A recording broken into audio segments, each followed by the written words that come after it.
everybody. I think I am live. Hi, everybody.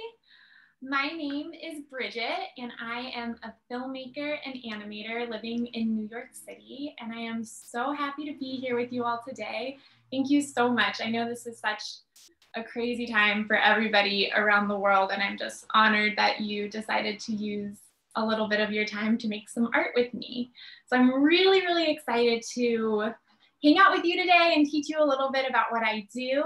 To start with, I was hoping to get to know you all a little better through the chat box. If you could tell me your very favorite movie in the chat box, that would be amazing. I'm just gonna click it and leave it open. So if you could tell me your favorite movie, that would be really exciting. So for me, my favorite movie is Toy Story. I don't know if you all have seen it. There's 4 Toy Story films. They're all amazing, highly recommended. So in today's class, we are going to learn the very basics. Did somebody say the holiday? That's a good one. That's a very good one. We're gonna learn the basics of stop motion animation and how to create your own stop motion animation from the comfort of your home with your families. I've been teaching stop motion animation for a while now, and I think it's just a really wonderful way to incorporate technology and art making with your kids. So I hope that you get a lot out of today's lesson. And if you stick with me for the next 4 lessons, so today and then 3 more, we will also learn about how to create a story, write a script, do storyboarding. We'll also learn how to make puppets and make the sets and the props. And then we'll learn editing and how to record your voice. So at the end of all 4 classes, you should have a short animated film already. So I just want to take a second to think about the differences between a live action film and an animated film. So I know that somebody put The Holiday in the chat box, so that is a live action film. And examples of animated films are, of course, like I said, Toy Story. And so I want you all to think, maybe take the next 10 seconds to think about what is possible with animation that is not possible with a live action film. And if you want to drop your ideas in the chat box, that would be great. All right, so I hope we all thought a little bit. You know, we can make animals come to life. We can really make anything come to life with an animated film. We can make something fly. We can make something explode. We can make something, you know, turn into a gumdrop. We can do so many things with animation that, you know, our imagination can really go wild, which is why it's such a wonderful tool to teach kids how to animate, to really express the stories that they're already thinking up. But in this class, we're gonna learn a very special kind of animation called stop motion animation. So I'm gonna give you a little example using this button. So stop motion animation, if you're not familiar, is one of the very, very first kinds of animation. Before computers were invented, before any digital media was invented, there was stop motion.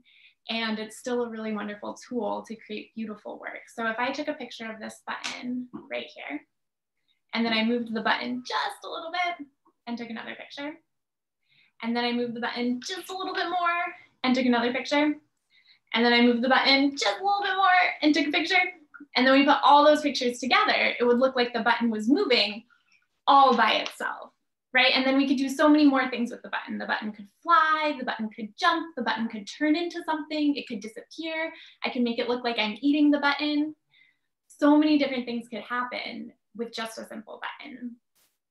And that is stop motion animation. And it's kind of the basic principles for any filmmaking. All filmmaking is just taking a series of still images and putting them together to create the illusion of movement. So, if Hara is ready, I want to show you an example of a professional animation by one of my favorite animators named Pez. That's spelled P-E-S.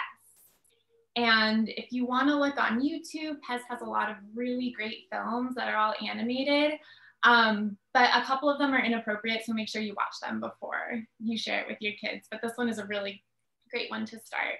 So Hara, can you play the film? Maybe. Hara?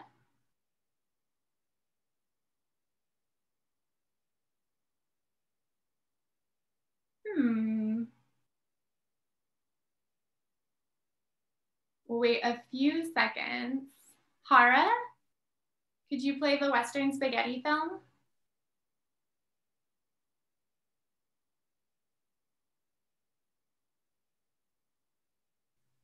All right, well, if we're not going to be able to play the film,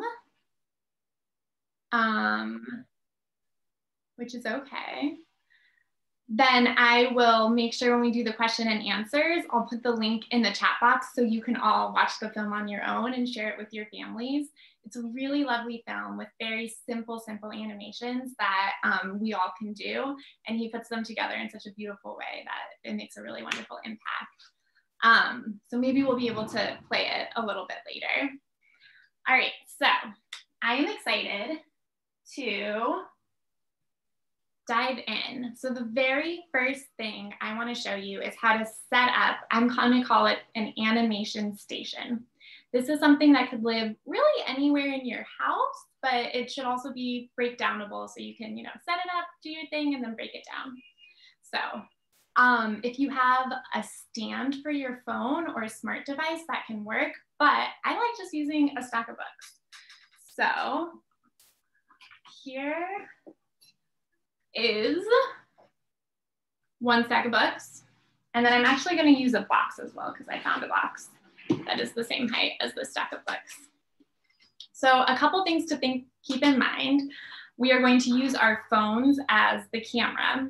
And so if I'm resting something, if the phone is somewhere around here, we need to make sure that there's enough height between the camera and the surface that I can put my hand into. And I can also put any object that I'm animating into, right? So we need a good amount of height, whatever you or your child is comfortable with.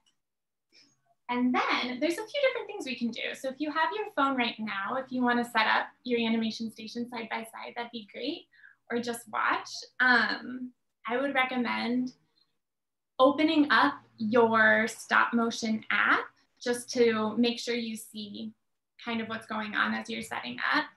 And then you can put your phone aside. So I have two boxes here. Take this guy down a little bit more. And then we can do a few things, right? We could set up our phone right here. That would be pretty easy. Depending on your phone, you might be covering a few buttons. So, make sure that you work it out. But this is a really great, easy way to do it. And then you can, have your object and your hand right under here. Another option is to move your stacks really close together and then set up your phone right here, right? That's a pretty easy option as well. But my favorite, and I think the most effective way to do it, is to grab two rulers and set them up side by side like this. And then you can have your phone right here and then you can animate under it. So if you're doing this side by side with me, I'm going to give you a few moments to set up your animation station. And if you look on your screen, whatever object you've chosen to animate today, go ahead and put it on the far right side of your screen. Okay, and I'm going to give you a few moments. Maybe I'll set it up a little better.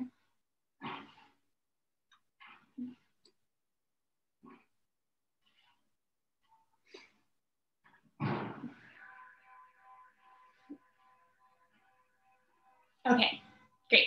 So I hope that everybody has something set up, a little bit set up. And I am going to share my screen with you now, just because it'll be easier to show you the software that we're working with. And for those of you who didn't receive the materials ahead of time. This app that I'm using is called Stop Motion Studio. There's a few other apps that you can use. Stop Motion Studio is my favorite, and I use an Android, and it works with an Android, so that's why I use it. During the Q&A, I can give you a few other recommendations if this app isn't working for you. Okay, so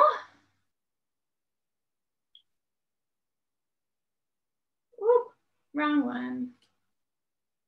Sorry.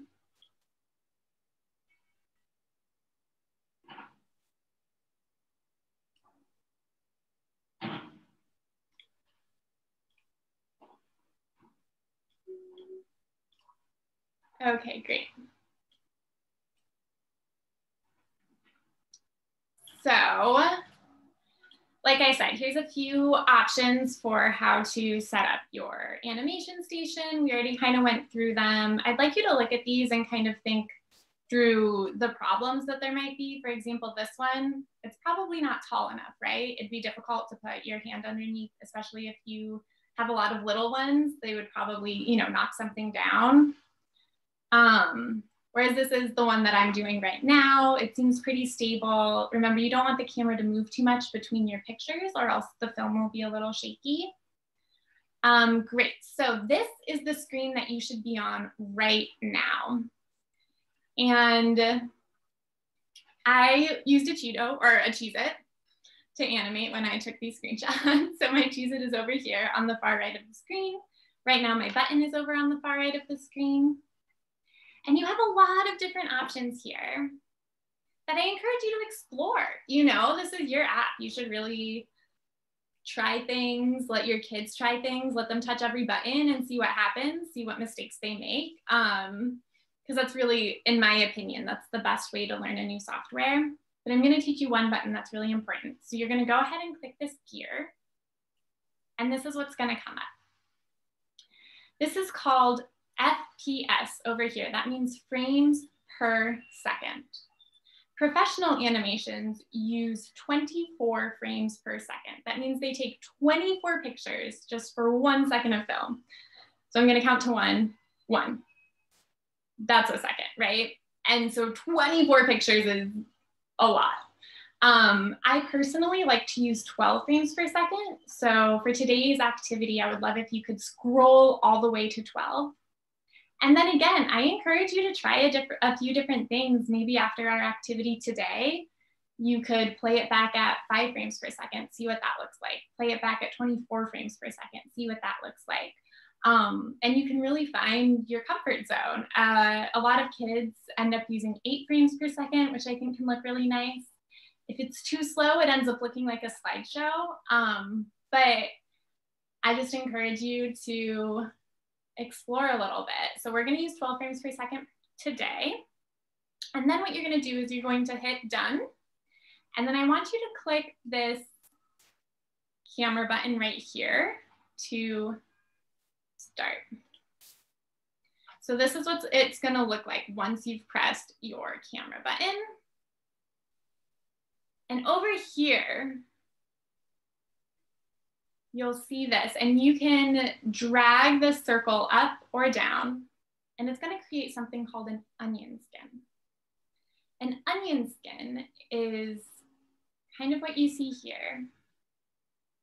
It'll create an image of the picture that you just took and the picture you're about to take.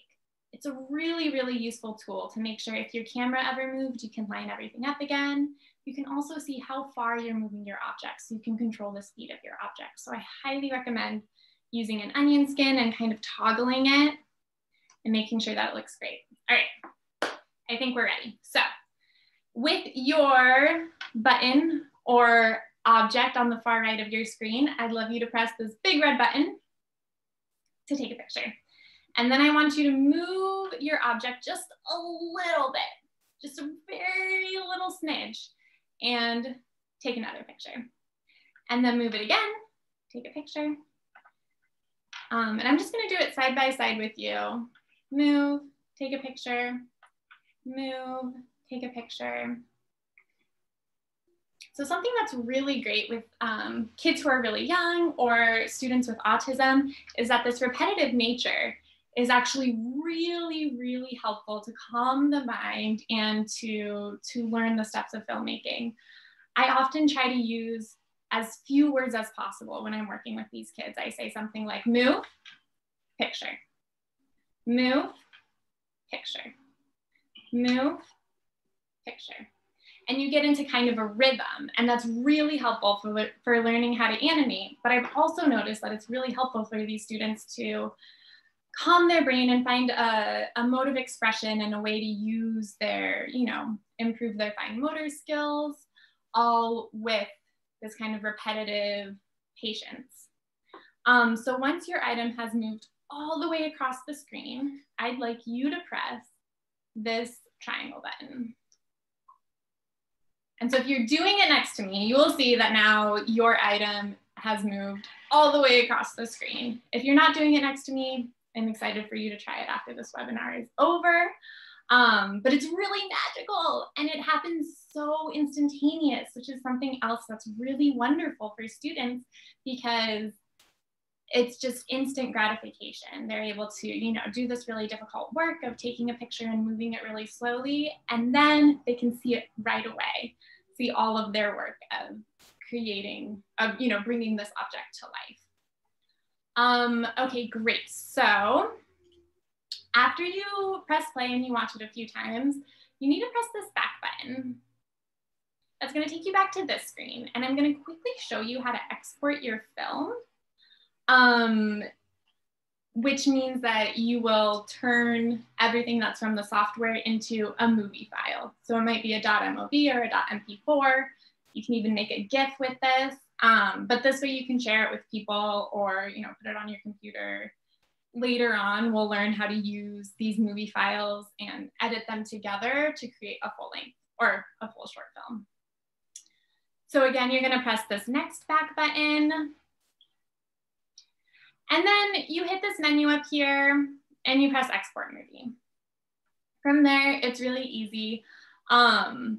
It's fairly self-explanatory on how to export the film and where the film ends up.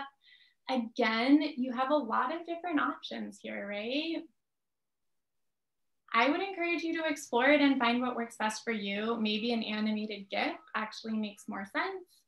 Maybe, a flip book is something that's really nice. So just explore it, see what works for you.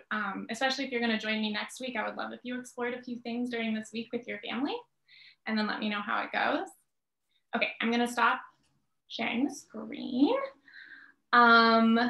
Great, oh, perfect, we have a few minutes left.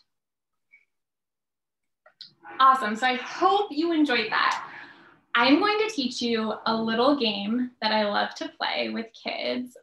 So something that happens a lot with animating is obviously if you're a kid or even an adult, you get so excited about animating that you leave your hand here when you take the picture and then you accidentally get a finger in it.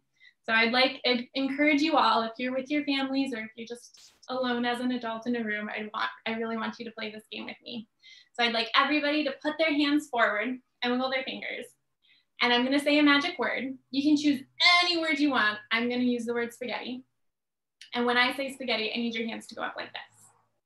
Is everybody ready? I hope you look really ridiculous doing this. And hands forward, fingers out, and spaghetti. And fingers in, wiggle your fingers, spaghetti.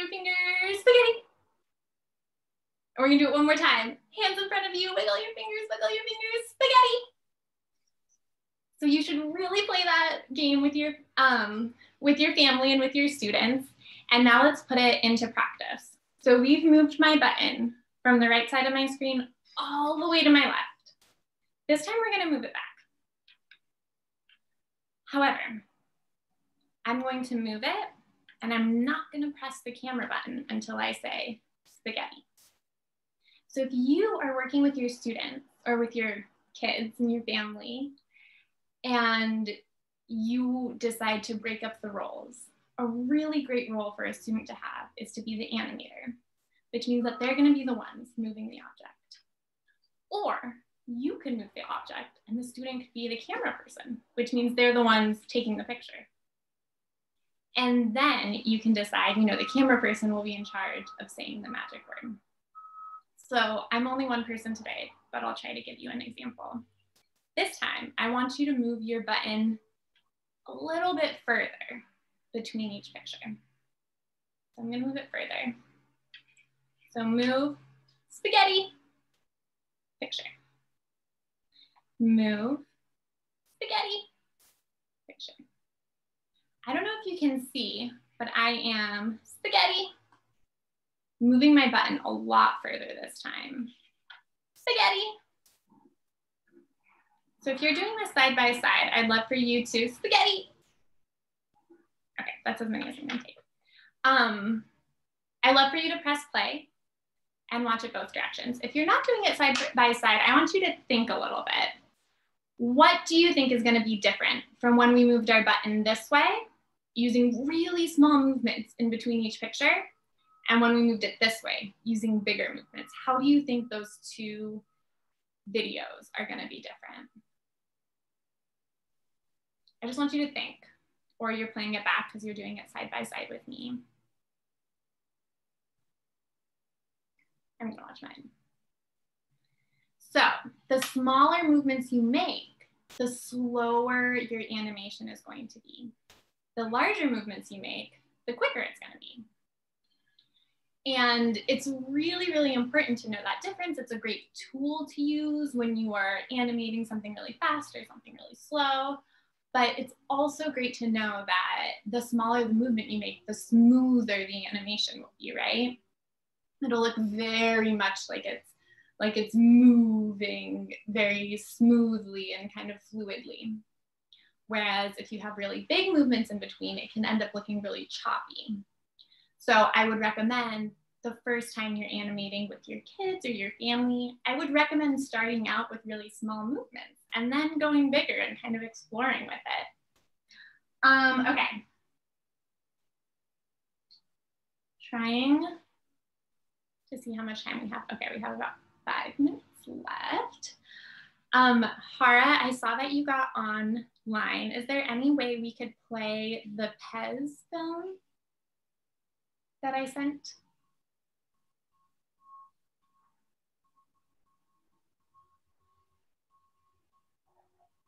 If not, that's okay. Just wanted to see. Okay, so in our, oh, can you play the Pez film?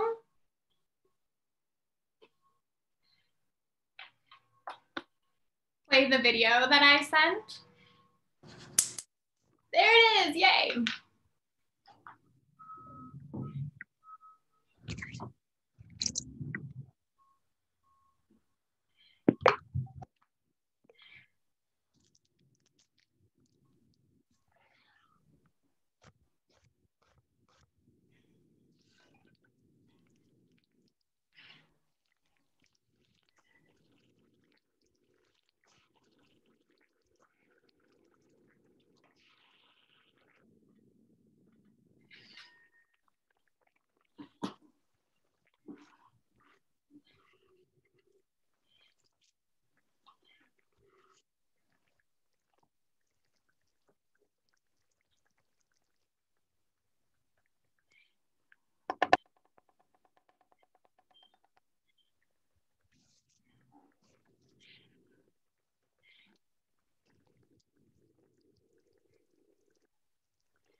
Amazing, thank you. What did you all think of it? Hopefully you are thinking and marinating on it. I want to point out a few things. So let me make sure I have enough time.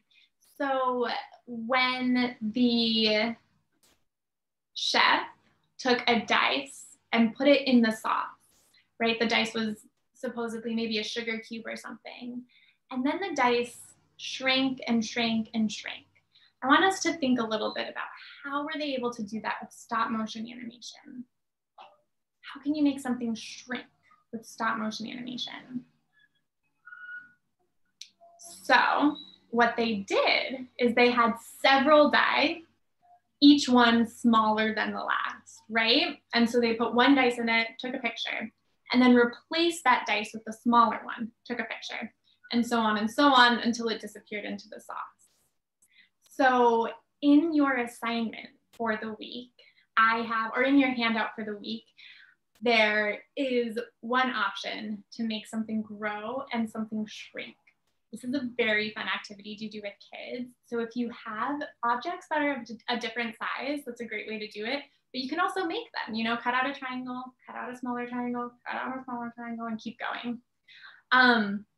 Another thing I wanted to point out was, I'm trying to remember everything in that amazing film,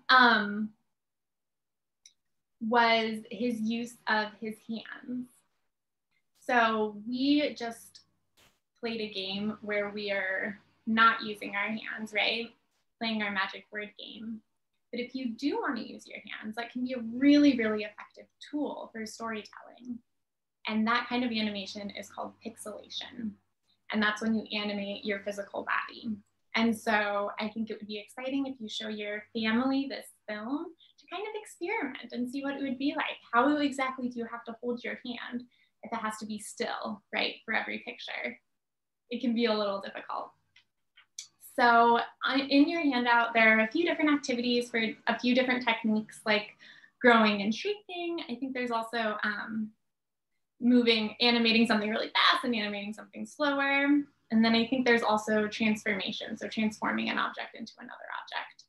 So it'd be really exciting for you all to explore that this week and see what kind of fun animations you all can come up with. I'm just gonna have a small review of what we went over. So you have your animation station, which is made of some stacks of books, some rulers, your phone, and an object that you're animating, right? Very easy. Set it up, do your thing. If you're using the Stop Motion Studio app, it's very self-explanatory. And if it's not, if something, you know, isn't really registering, I just recommend exploring all through the buttons and kind of seeing what's what. And the last thing that we learned is frames per second. So we learned that FPS means how many pictures you're going to take to create 1 second of film. So what I would love, love, love for you guys to do this week is explore it with your animations. And I think you can send it to Hara. Correct me if I'm wrong, but I think you can send it to me.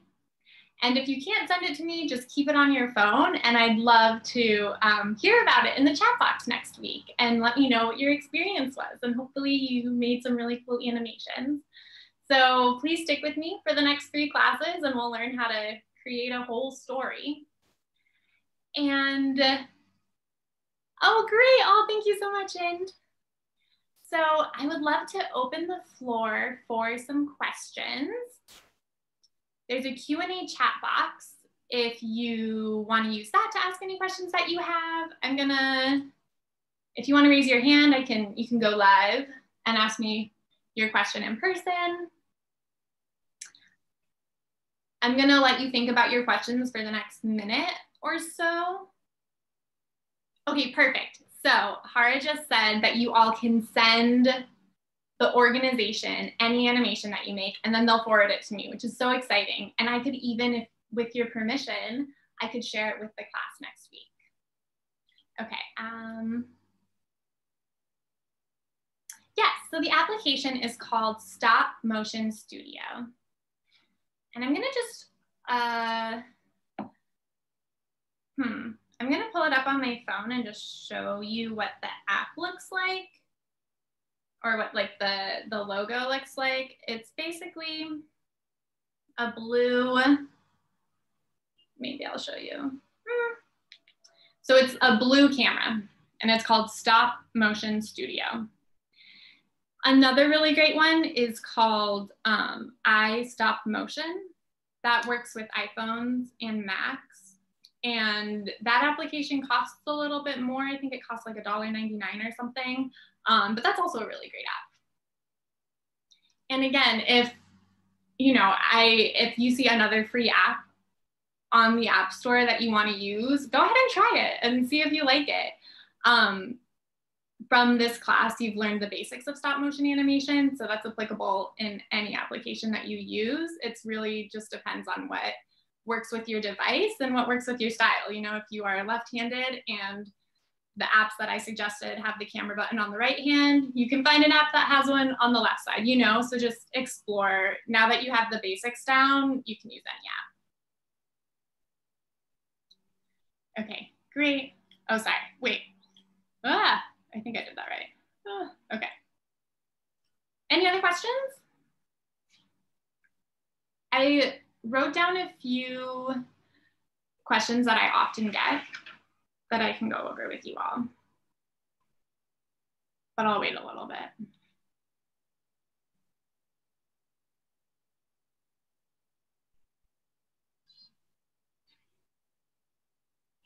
Okay, so another question that I get is, what if you are using a Barbie or, you know, a toy that stands up? How can you animate it so it doesn't look like the Barbie is sitting down, right? And so I'll show you another setup. And when we go, if you join me in the next class, in the next few classes, we will go over this a little bit more in depth, but I just want to show you kind of the creativity that you can have. So this is literally how I would do it.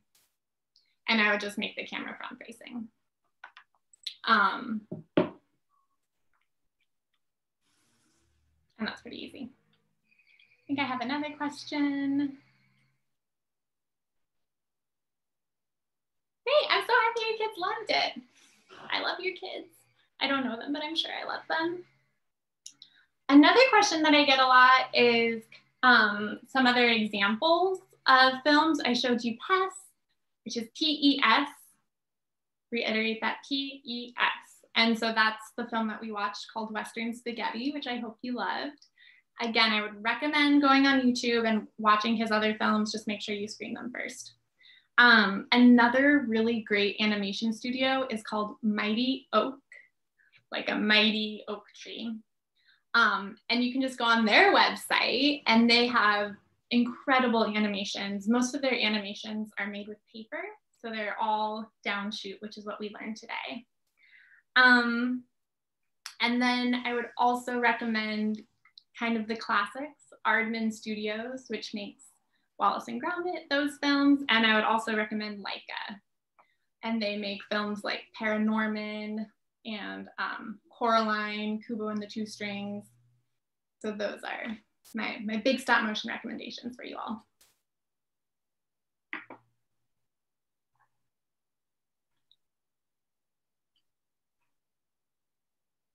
We'll wait a few more minutes in case anybody else has questions. I definitely don't want to rush this.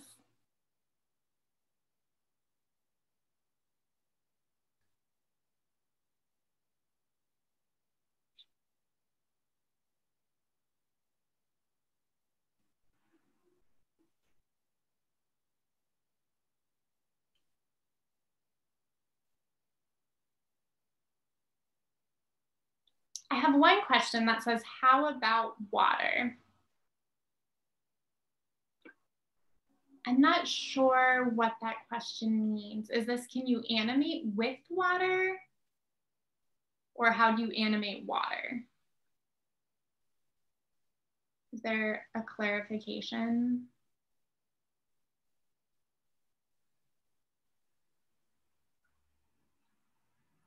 I will say that in the industry of animation, animating water is actually one of the most difficult things to do. And a lot of like awards, like the Oscars, are given because the animators animated water really well. But I would recommend looking at the film Song of the Sea, which I think is oh gosh, I forget what that animation studio is called, but they made Secret of the Cows. And in Song of the Sea, that is my favorite animated water of all time. They don't use stop motion, but you can apply some of the things they used with stop motion. So you're looking for some examples of water animation. That's a really great one. You can also animate with watercolor, which is really exciting. It would be the same basic principles, except you'd have a piece of paper and you would, you know, get your watercolor paint, and then you'd paint a little bit, take a picture, paint a little bit more, take a picture. And it's really fun to animate that because as you're taking pictures, it starts to dry and it can look really beautiful. So you want to use watercolor animation. I highly recommend that.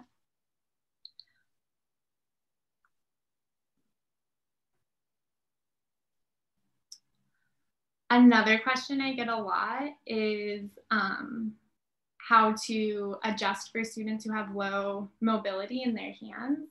So this is, you know, students who just have low mobility, or toddlers, or students who are really young and who are working on their gross motor skills.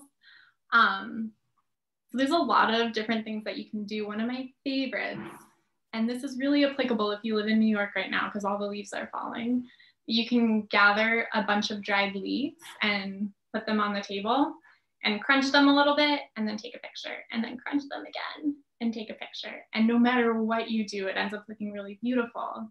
And it's a great activity to do with toddlers because they just want to crunch the leaves as much as possible.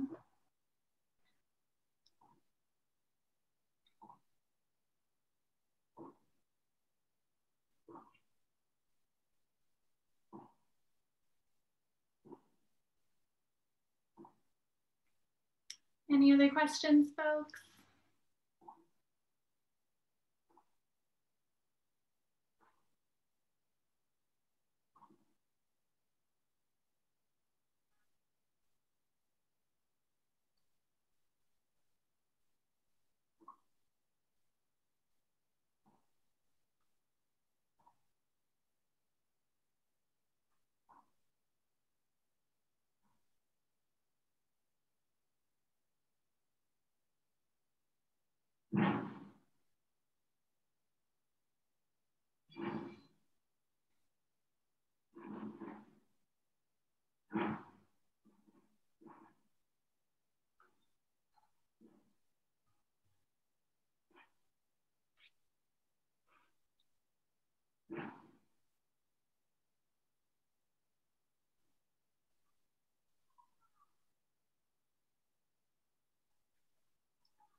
So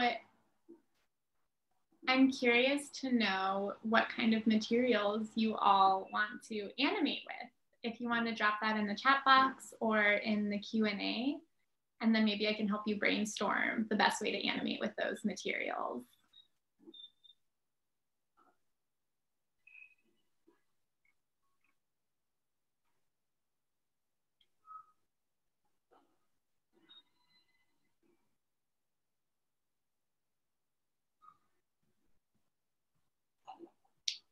So again, your handout will be a few instructions on different animating techniques like growing and shrinking, how to adjust the speed as you animate. And I think the last one is how to transform something. I recommend you look at them and then use those tools to explore other kinds of animation. I hope they also spark in you a desire to kind of problem solve with animating, you know, thinking about the process of stop motion animation. How can you accomplish a visual effect, right? If you wanted to make me disappear when I point my finger at me, how could we make that happen? So I hope you use the activities in the handout kind of as a jumping off point and are able to come up with your own styles of animation.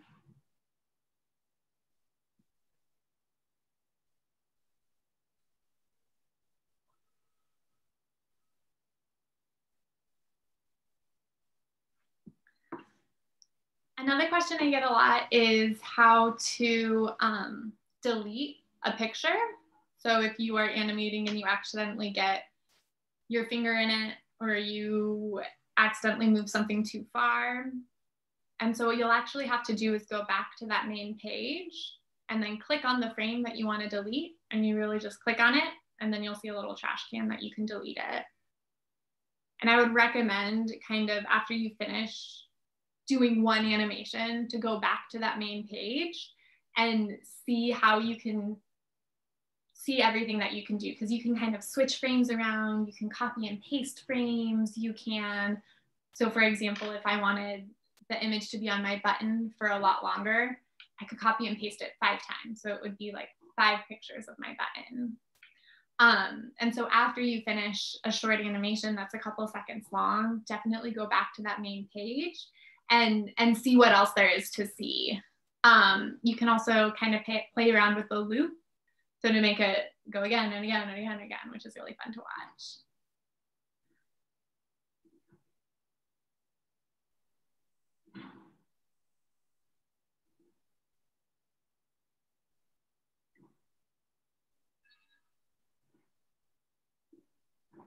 So another question I get is how to divide up the work amongst your family, especially if you have one device, but you have more than one child, which of course is difficult.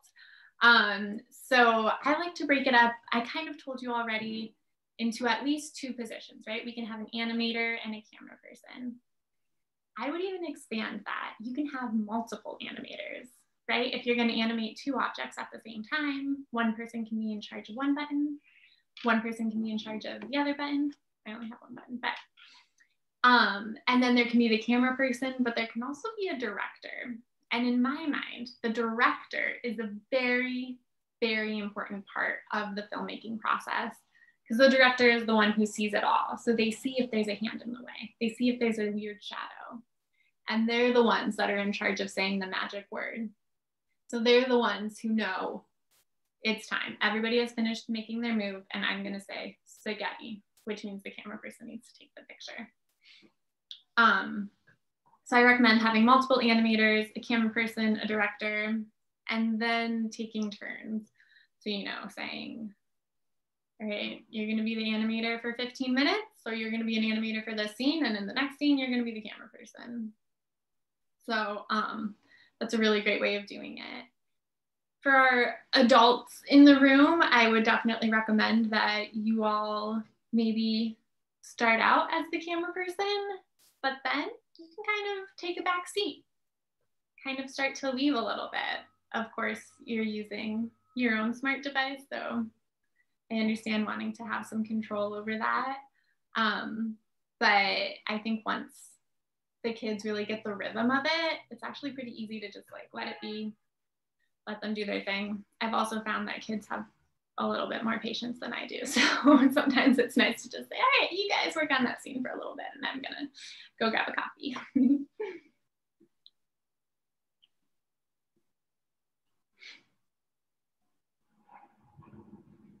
Did that spark or inspire any other questions that we have, or any thoughts about what film you might make? If you want a story with characters, or if you want to make something like Western spaghetti where you're just making a recipe. Any ideas?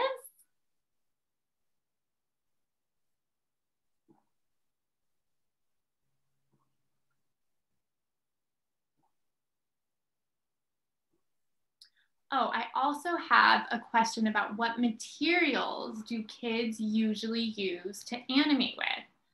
So I've obviously shown you my button many times, which is a great thing to animate with. Something that's really tempting for kids to do is to animate with their toys. I think that can be really, really fun, but toys are not designed to be animated with. So sometimes it looks a little clunky. So I usually say you can animate with one toy, but then the rest of the puppets we'll make ourselves. So if you stick around with me for the next couple classes, I'll actually teach you how to make your own puppet, specially designed for animating purposes. So for example, you know, making sure that all of the legs can move independently, that the head can move, that they can have different expressions, which again are not typically things that you see in toys, but they're really fun to animate with. if you are not looking to make anything to animate with, I would recommend animating with food. It kind of sounds crazy, but you saw my example with the Cheez-It, which was very fun to animate with. So you could get kind of like Western spaghetti, but you're using actual food. You could get a bunch of Cheez-Its and animate with them, make them disappear, right? You could also animate them forming letters for your name. You could animate them.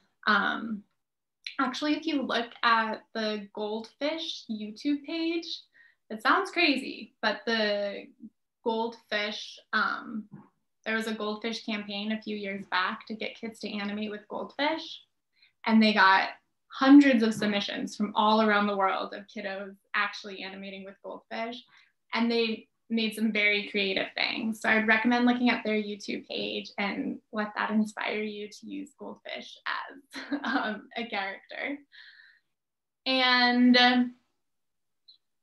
yeah, I also like animating kind of like tasks. Like you could animate a bed making itself. You could animate a room getting clean, less cluttered. Right? Because you could just set the camera up somewhere, you know, like I said, prop it up against books like this, and then take a picture and then go make the bed a little bit, take another picture, go make the bed a little bit more, take another picture, and eventually it'll look like the bed is making itself, or shoes are being tied or untied, or any other kind of chores that you have in the house, rolling out a rug, forgot the word for a moment. Stacking books, unstacking them. Those are very, you know, great ways to start out really simple, and then you can move on to making your own puppets and characters.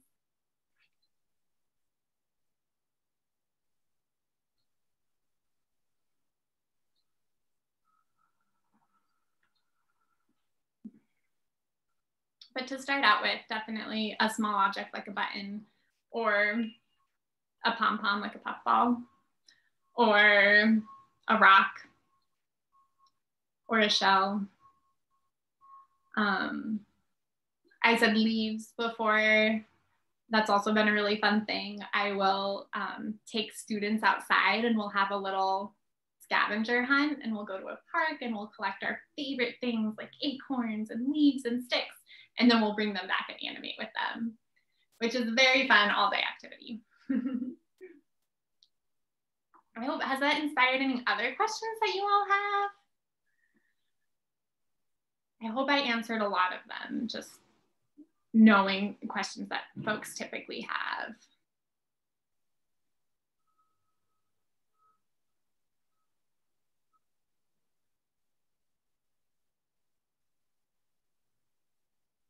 I'm seeing such kind comments. Thank you all. I really do hope that this was useful and you all get to animate on your own, or even just watch a lot of animations and let that inspire you.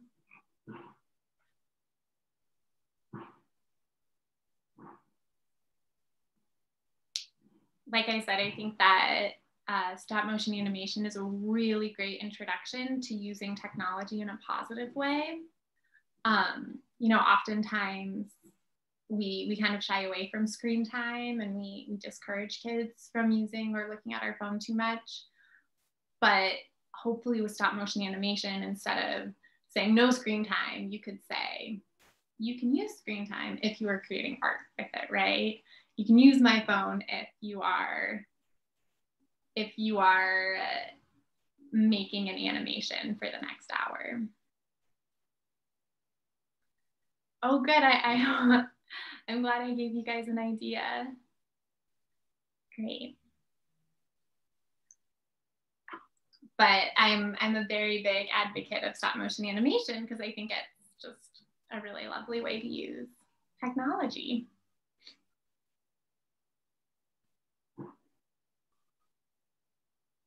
And all of this I said, you know, with your smartphone, but all of this is also applicable with an iPad.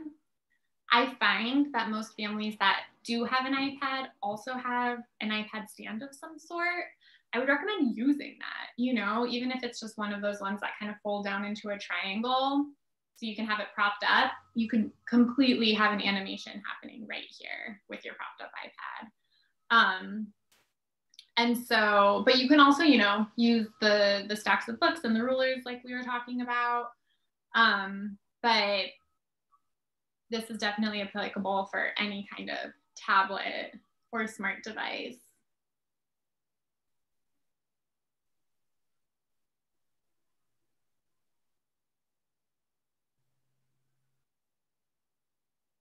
Okay, I'm getting the signal that I am able to close. So if you all have any last minute questions, put them in the box. If you think of a question afterwards, you can go ahead and email us and I'll answer them. And I am so excited for you all to create your own stop motion animations. And please use the handout that you all will get to kind of guide you through different forms of animation techniques. And I hope I get to see you all for my next classes so that we can make a whole film together. Thank you all so, so much for joining me. And yeah, I think we're finished unless anybody has other questions. All right, I'm not sure, do I close or somebody else? Okay.